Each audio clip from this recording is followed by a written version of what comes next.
Assalamualaikum warahmatullahi wabarakatuh. Kami dari kelompok 8 yang beranggotakan Dewi Yoviana, Maliki Syabana, Danika Fitria, saya sendiri Bagas Satrio, dan Ardi Prabaswara akan mempresentasikan artikel kami yang berjudul Pengaruh Kemiskinan di Wilayah Sampang ditinjau dari aspek pengangguran.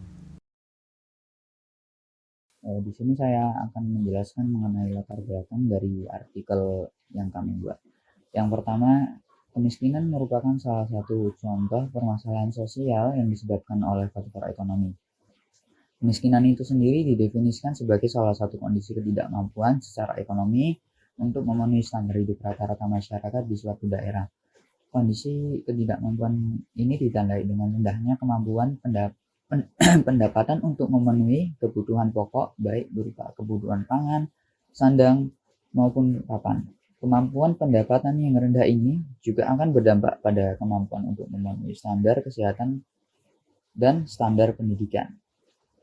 Kemiskinan merupakan situasi yang serba terbatas yang terjadi bukan atas kehendak orang yang bersangkutan. Suatu penduduk dikatakan miskin bila ditandai oleh rendahnya tingkat pendidikan, produktivitas kerja, pendapatan, kesehatan, dan gizi, serta kesejahteraan hidupnya. Kemiskinan bisa disebabkan oleh terbatasnya sumber daya manusia yang ada baik melalui pendidikan formal maupun non-formal yang pada akhirnya menimbulkan konsekuensi terhadap rendahnya pendidikan informal.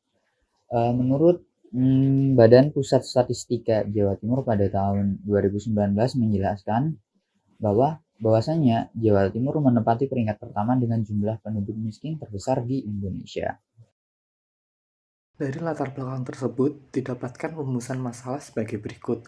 Antara lain, yang pertama adalah apa saja faktor penyebab kemiskinan ditinjau dari aspek pengangguran. Yang kedua, apa saja dampak yang timbul akibat kemiskinan. Tiga, bagaimana solusi untuk mengurangi tingkat kemiskinan akibat pengangguran. Selanjutnya adalah dasar teori. Pada dasar teori, memuat pengertian dan juga teori. Selain itu, pada dasar teori pula memuat citasi dan juga memuat teori hasil penelitian terdahulu.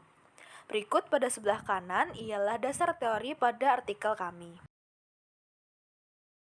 Selanjutnya, kami akan memaparkan tentang ringkasan dari dasar teori dalam artikel kami. Pada 2.1, kita membahas tentang kemiskinan. Kemiskinan merupakan permasalahan yang sering menjadi polemik di Indonesia. Menurut teori yang dikemukakan oleh Muhajidin pada tahun 2017, kemiskinan merupakan permasalahan sosial yang masih belum dapat diselesaikan oleh pemerintah. Menurut Bloom dan Canning tahun 2001, seseorang dapat dikatakan miskin bila mengalami capability deprivation, di mana seseorang mengalami kekurangan kebebasan yang substantif. Kebebasan substantif ini mempunyai dua sisi, yaitu kesempatan dan rasa aman. Kesempatan membutuhkan pendidikan dan keamanan membutuhkan kesehatan, menurut Amartya tahun 2001. Pada 2.2 kita membahas tentang indikator kemiskinan. Kemiskinan di Indonesia sendiri sebenarnya didukung oleh beberapa indikator yang mendasarinya. Seperti yang diungkap oleh Adi Sasmita pada tahun 2006 dalam bukunya, beliau menerangkan bahwa indikator-indikator kemiskinan secara umum meliputi pendapatan, tingkat upah, mortalitas baik pada kategori dewasa maupun anak usia balita, kekurangan gizi, imunisasi, tingkat kematian ibu, harapan hidup rata-rata, urbanisasi, pendapatan per kapita, dan distribusi pendapatan. Pada 2.3 kita membahas tentang penyebab kemiskinan. Dilihat dari penyebabnya, kemiskinan sendiri sebenarnya disebabkan oleh beberapa faktor seperti kesehatan, keterampilan, infrastruktur, pinjaman, dan hak-hak politik. Keterbatasan akses atau bahkan ketiadaan akses dari salah satu atau lebih faktor tersebutlah yang dapat menyebabkan kemiskinan. Bahkan, menurut Samuelson dan Nordhaus pada 1997, dalam Tubaka 2019 mengatakan bahwa penyebab terjadinya penduduk miskin di negara berpenghasilan rendah dikarenakan dua hal, yaitu rendahnya tingkat gizi dan kesehatan dan juga lambatnya mutu pendidikan, menurut Tubaka tahun 2019. Pada 2.4, kita membahas tentang pengangguran. Dalam permasalahan kemiskinan yang ada di Indonesia, khususnya di wilayah tertentu, tidak akan lepas dari istilah pengangguran. Menurut Sukirno 2008, Dalam penelitian Novrovia Nugrahani Pramesti pada tahun 2013, pengangguran adalah seorang yang sudah digolongkan dalam angkatan kerja, yang secara aktif sedang mencari pekerjaan pada suatu tingkat upah tertentu, tetapi tidak dapat memperoleh pekerjaan yang diinginkan. Selanjutnya bab 3 yakni pembahasan yang terdiri dari metode, hasil, dan juga pembahasan dari artikel itu sendiri. Yang pertama yakni metode penelitian. Penelitian ini merupakan penelitian kualitatif yang bersifat studi pustaka. Penelitian ini didasarkan pada tingkat kemiskinan yang disebabkan oleh banyaknya pengangguran di wilayah Sampang. Variabel yang digunakan ialah tingkat pengangguran dan faktor lain yang menimbulkan pengangguran serta tingkat kemiskinan akibat banyaknya pengangguran.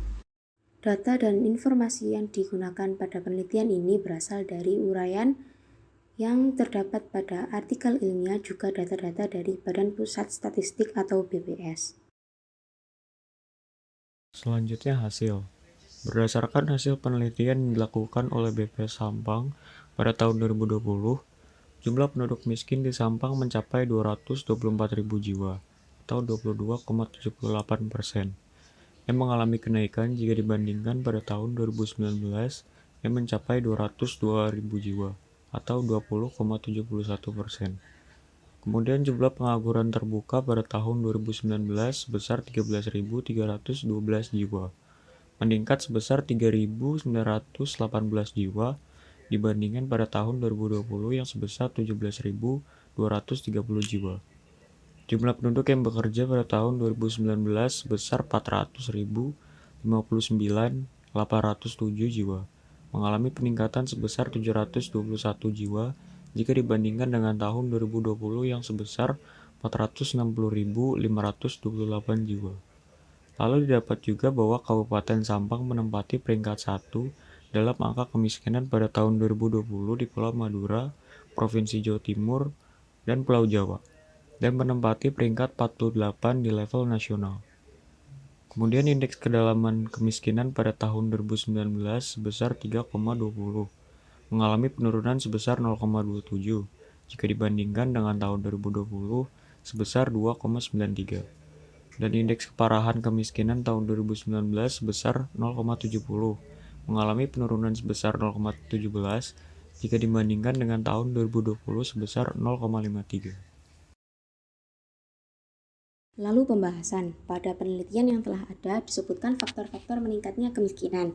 Pada penelitian tersebut dihitung dan dibahas mengenai faktor pertumbuhan penduduk serta lulusan SMA ke atas pada tingkat kemiskinan. Dalam penelitian tersebut disebutkan jika jumlah lulusan SMA ke atas dapat berpeluang untuk menurunkan tingkat kemiskinan. Hal tersebut dikarenakan semakin tinggi pendidikan seseorang, maka peluang untuk mendapatkan pekerjaan akan semakin besar, di mana hal tersebut tak lain dapat membantu mengurangi tingkat pengangguran yang ada di Sampang, Madura. Dari penelitian yang telah ada, dapat disimpulkan jika salah satu faktor penyebab kemiskinan ditinjau dari aspek pengangguran yakni lulusan SMA atau lulusan pendidikan seseorang. Kemudian pada penelitian ini dibahas mengenai tingkat kemiskinan berdasarkan tingkat pengangguran. Didapatkan bahwa indeks kemiskinan di wilayah Sampang sedikit menurun dari tahun 2019 hingga 2020. Namun, tampaknya hal tersebut tidak mengubah keparahan kemiskinan di wilayah Sampang. Hal ini disebabkan masih banyaknya pengangguran di wilayah Sampang, Madura. Masalah pengangguran sendiri telah diketahui oleh masyarakat luas sebagai salah satu faktor terbesar dalam indikator tingkat kemiskinan. Indonesia sendiri tengah dilanda wabah COVID-19 mulai dari tahun 2020 hingga kini 2021. Hal tersebut tampaknya menjadikan angka pengangguran di Sampang terus mengalami peningkatan, di mana pada tahun 2020 tercatat angka pengangguran sebanyak 11 juta dan kini pada tahun 2021 meningkat menjadi 13 juta. PLT Kepala Bidang Penempatan dan Pengembangan Tenaga Kerja Dinas Penanaman Modal DPMPTSP dan Naker Sampang, Agus Sumarso mengatakan jika sejak dilanda wabah COVID-19, pengangguran di Sampang terus meningkat. Hal ini disebabkan oleh banyaknya sektor usaha yang tutup akibat daya beli masyarakat yang turun. Selain itu, para pekerja asal Madura yang merantau ataupun menjadi TKI banyak yang terkena PHK. Dikatakan oleh Agus Sumarso, untuk meminimalisir angka pengangguran tersebut, pihaknya perlu menggerakkan sektor tenaga informal. seperti dengan cara berwirausaha atau membuka usaha sendiri ataupun peningkatan UMKM. Agus Sumarno sendiri mengharapkan masyarakat yang pernah mengikuti pelatihan kerja atau mempunyai keahlian bisa memaksimalkan keahlian dan mengembangkan skill dengan cara membuka usaha sendiri, di mana hal tersebut dapat membantu mengurangi angka pengangguran di daerah Sampang, Madura. Selanjutnya adalah kesimpulan. Pada artikel ini yang sudah kami paparkan, dapat ditarik kesimpulan bahwa terdapat beberapa faktor yang menyebabkan tingginya angka kemiskinan, mulai dari faktor pertumbuhan penduduk hingga faktor pendidikan, yaitu jumlah lulusan SMA ke atas. Pada data tahun 2019 hingga 2020, indeks kemiskinan di kota Sampang menurun. Akan tapi, hal tersebut tidak mengubah tingkat kemiskinan di sana. Pada data tahun 2020 hingga 2021, tingkat kemiskinan kembali naik. Hal ini disebabkan karena wabah COVID-19. Dampak yang ditimbulkan dari COVID-19 yang memaksa beberapa sektor usaha tutup hingga TKI yang bekerja di luar negeri terkena PHK, menjadi penyumbang tingginya angka kemiskinan di kota Sampang. Untuk meminimalisir angka pengangguran, setiap masyarakat harus memiliki keahlian khusus yang dapat dikembangkan dengan cara membuka usahanya sendiri.